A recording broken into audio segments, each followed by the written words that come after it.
خب مثل اینکه یوبیسافت بالاخره تصمیم گرفته یه سری تغییرات مثبت تو این گیم ایجاد کنه که میتونم بگم تقریبا همش عالیه.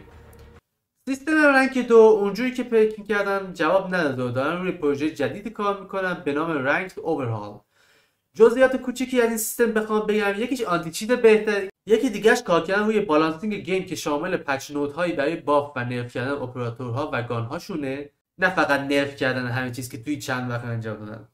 سیستم مچ میکینگ هم که قرار بهتر بشه. مثلا اگه من میرم وست و سولو استارت کردن، اسکواد BDS بیناموس نخوره جلوم که همه چمپ زیر 100 هستن و یارم مکس رنکش پلت و روتیشنمونم ببنده. قراره که اگه سولو باشی سولو بندازه جلوت، اسکواد هم باشی اسکواد بیفته.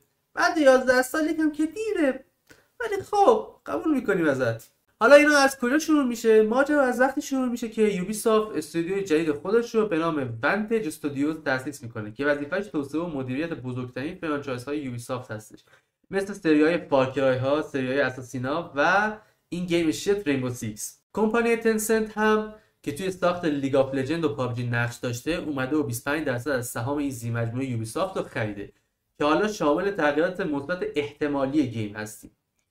اولین اپراتوری که قرار باف شه دناری است و قرار دوباره مثل قبل شه. تریپ کانکتورهای دناری که توی پچ های قبلی بعد از اینکه از بلاکی در میومد 1 ثانیه طول میکشید تا دوباره فعال شه، قراره که مثل قبل دیلی نداشته باشه و بعد از گذشتن زمانش بلافاصله فعال شه.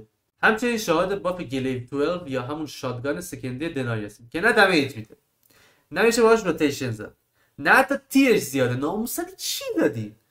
دومین بافی که گفتن مربوط به سالیس هستش. سالیسی که وقتی اومد پای صحبت همه این بچه‌ها بود و بعد نرف کردن و گرفتن ایمپکت ازش فریدن درست کردن دیگه سگ پیک نکرد. حالا یه سری میان کامنت میزنن هاپ هاپ. دو قرار برگرده به بازی و گست وات ایمپکتشو برمیگردونن بهش. برای من یکی که روم میدم و ایمپکت خیلی مهمه، خصوصا برای این اپراتور که میشه باهاش ران اوت داد و اتکرها رو شکار کرد. تغییر خیلی مثبتی و قطعا قراره تو استریم هم زیاد بیارمش. آخرین تغییرات هم مربوط به بیلچرهایی میشه که به خاطر بند شدن ایس پیک ریتشون بالا رفته. بعد آپدیت سیج ایکس که این سیستم بندش شت اومد، تقریبا همیشه ایس بندن و خب ما شاهد بالا رفتن پیک ریت هیبانا، موریک و ترمایت بودیم. هنوز معلوم نیست که تغییراتی که برای هیبانا، ترمایت و موریک قرار بدن چیه، ولی من بهش نگاه مثبتی دارم. حالا به نظرتون با این تغییرات لیک شده قرار گیم از این شرایط فعلیش بیرون بیاد و به سمت جلو پیشرفت کنه، یا قرار مثل خیلی از آپدیت ها شامل شدتر شدن گیم باشیم؟ نظرتون رو توی کامنت ها بنویسین برام.